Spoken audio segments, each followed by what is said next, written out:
Ama, ng Anak, ng Espiritu Santo. Amen. Amen.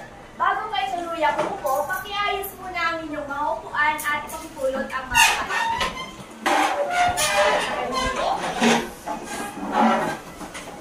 Last, mayroong lumiban ba ngayong araw? Si Jervin. Sino? Si Jervin. Si Jervin at si Hans. Si Hans, pakisabi na pumasok na sila bukas upang hindi sila makaliwanan sa ating talakayan na itindihan. Yes. Ngayon, pag-ibasa ang ating mga alituntunin. Chris? Mga alituntunin sa silid-aralan. Manatiling maayos at malinis ang kapaligiran. Makilahok sa oras ng talakayan. Makinig sa guro habang nagsasalita. Itaas ang kanang kamay kung may naisibahagi sa klase. Tumahimik habang nagsasalita. Naintindihan ba natin ang ating alituntunin, class? Yes, ma'am! Kung naintindihan, pakitago na ang mga bagay na walang kinalaman sa ating talakayan, gaya ng cellphone. At kapag may nagsasalita sa harapan, ano ang gagawin? Makinig. Gayon din kapag nagsasalita o sumasagot sa aking tanong ang inyong mga kaklase. Pakinggan ninyo upang sa susunod alam ninyo kung ano yung isasagot ninyo. Naintindihan ba, class? Yes, ma'am! Ngayon naman, tumako tayo sa ating mga layunin. Una, nakapagbibigay ng sariling opinyon sa nabasa. Pangalawa, napapahalagahan ang mga kaisipang nakapaloob sa aralin sa pagkilala sa kultura, kondisyon ng lipunan. At ang panghuli, nakagagawa ng isang tula tungkol sa isang ina. Ngayon, handa na ba kayong matuto? Yes, ma'am! Bigyan nyo nga ako ng 5 bagsak kung handang-handa na. Mukhang handang-handa na ang aking mga grade 9. Ngayon, may papanood ako sa inyong video. Makinig at mag-obserba ng mabuti sapagkat mamaya magtatanong ako kung saan nga ba patungkol ang video ito. Handa na ba kayo? Yes, ma'am! Naging mabait na ako sa'yo. Walang taon tayong nagsama. Kung naging batay buhay ka sa akin, hindi ka magtatagal ng walang taon sa akin. Lahat ng gusto mo, binigay ko, nagpakahirap ako. Nagtrabaho ko sa buhay. Sa aking sariling opinyon, ang kapapanood ng video ay patungkol sa mga babaeng hindi pinapahalagan ang mga bagay na isinasa posisyon ng kanilang asawa na nagbibigay ng lubos na pagmamahal sa kanila. Maraming salamat, Nika. Ayon kay Nika, patungkol daw ito sa babaeng hindi pinapahalagahan ang kanilang mga asawa. Bukod doon, ano pa? Raison. Ang nilalaman ng video ay mga taong nagmamahal nga dahil sa mga pamilya is naging martir sila sa pamilya. Ayan sa ating paksa ngayong araw. Kung saan ang ating paksa ngayong araw ay patungkol sa kabanata 16 na pinamagatang si Sisa. Class, kilala niyo na ba to kung sino to? Yes. Sino to? Sisa. Si Sisa. Ngunit, tama kayo, ngunit sa totoong buhay, ito ay si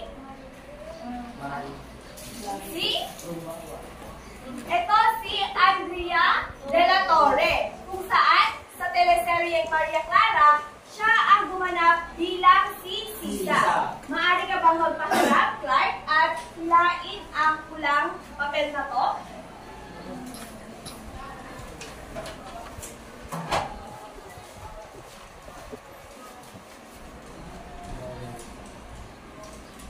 Pakibasa, Clark.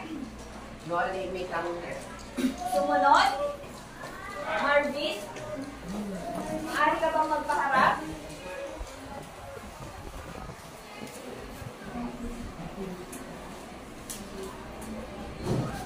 Basahin ng malakas, anak.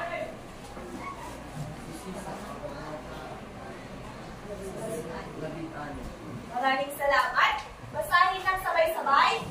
Sunorin langit. Si Sisa, Kabanata 16. Ayan. Ang ating paksa ngayong araw ay patungkol sa nobelang No Limitang Hire na pinamagatang si Sisa, ang Kabanata 16.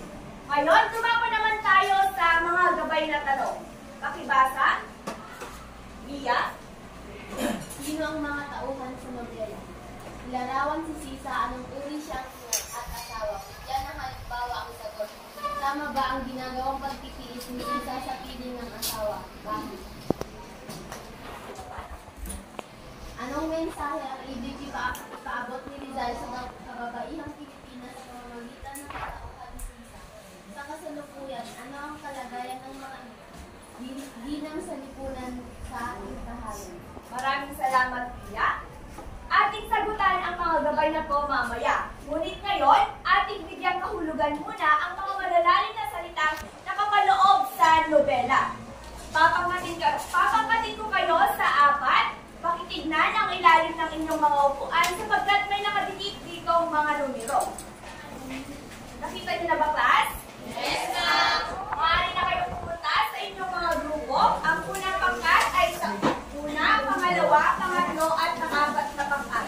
Maaari na kayong pumunta ng tahimik lamang. Sa jowa.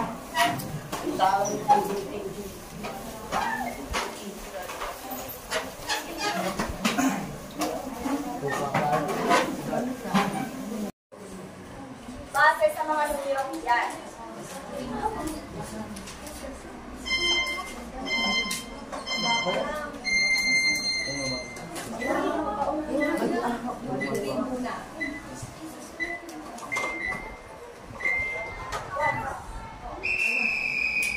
Ano ang inyong kasagutan? Dasal! Maaring itaas? Ating alamin kung dasal na ba? Yes. Magaling! Karagdagang puntos sa inyong mga grupo, isulat sa likod. Pangalawa, ano kaya ang ibig sabihin ng salitang pindang?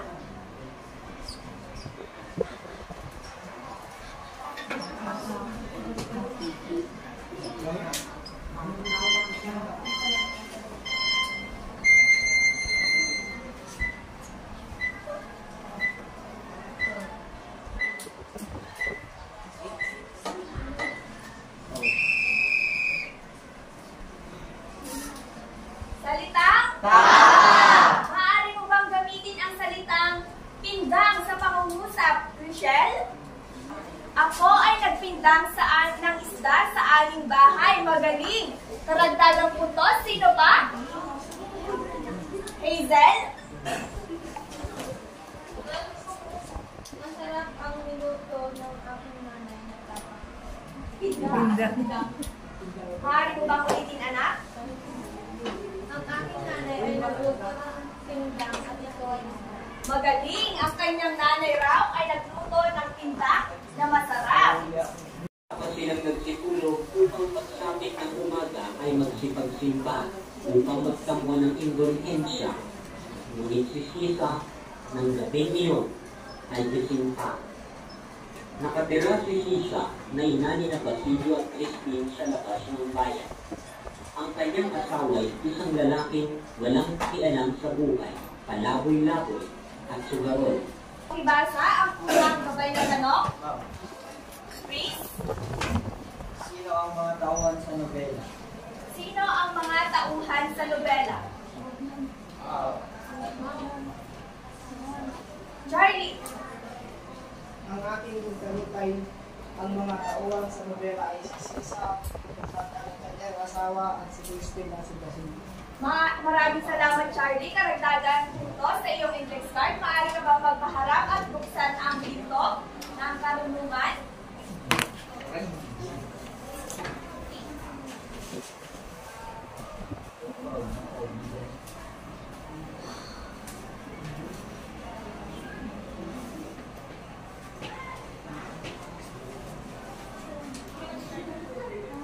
Sa tingin ninyo, sino ang dalawang batang ito?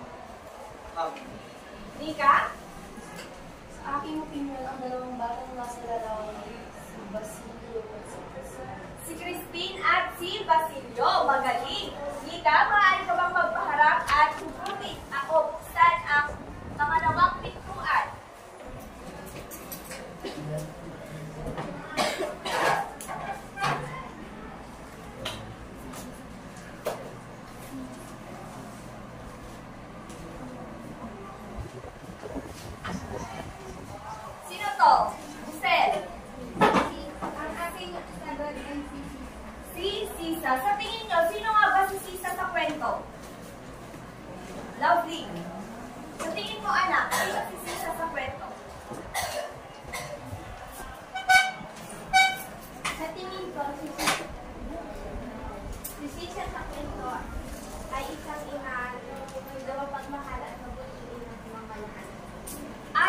Lovely, para sa kanya raw, si Sisa ay isang mapagmahal na anak at mapagmahal na asawa at mapagmahal na magulang. Pangatlong pintuan, Raison, mangyaring buksan.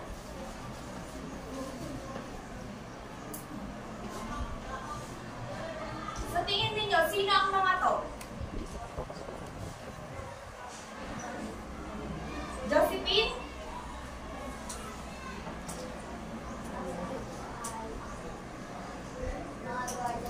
Maaari mo bang lakasan, Josephine? Ang mga nakalarawan ay ang mga guardia civil. Ang mga nasa larawan ay mga Guardia Civil. Ngayon naman, tumakot tayo sa pangalawang gabay na tanong. Sino kaya ang mas pwedeng sasagot? Ay! Walang iba kundi si Wayne. Wayne. Sa tingin mo, anak, ilarawan mo nga si Sisa? Ang isang martir sa pag-ibig at maagang ina. Si Sisa ay isang martir na babae at mapagmahal na ina. Pipili kayo ng isang bagay na magre-representa sa inyong ina. Sino kaya ang mas pwedeng sasagot o magbabahagi ng kanyang ideya? Walang iba kundi si Rihanna. Rihanna, maaari mo bang ibahagi ang dahilan? Ano yan? Kulay? Maaari mo bang ipakita sa iyong mga kapatid? Dahil yung ating ina po yung bibigay po sa ating kahanan at sa ating mundo. Ayon kay Rihanna, pinili niya ang kulay sapagkat ang ina raw niya ay nagbibigay ng liwanag at kulay sa kanyang buhay. Bukod doon, sino pa? Charlie?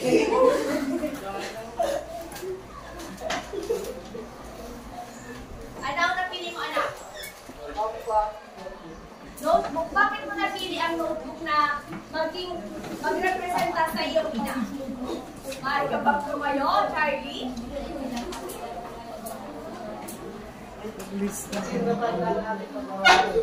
Kasi kapag daw ng notebook ang pagmamahal ng kanyang ina. Maraming salamat, Charlie. Representa sa inyong ina kung ito ba ay maganda. O, isulat mo kung maganda. Isulat ito sa inyong kwaderno.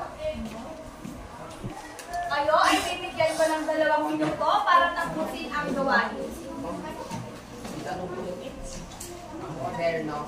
Isulat ito sa kwaderno. Ano yung isusulat ninyo? Yung katangian ng inyong ina. Magbigay nga ng isang katangian o kaugalian ng inyong ina. Princess? Mabait. Magaling. Ito, dito niyo isusulat. Isulat niyo muna sa inyong kwaderno at magtatawag ako ng magsusulat sa kanyang ginawa.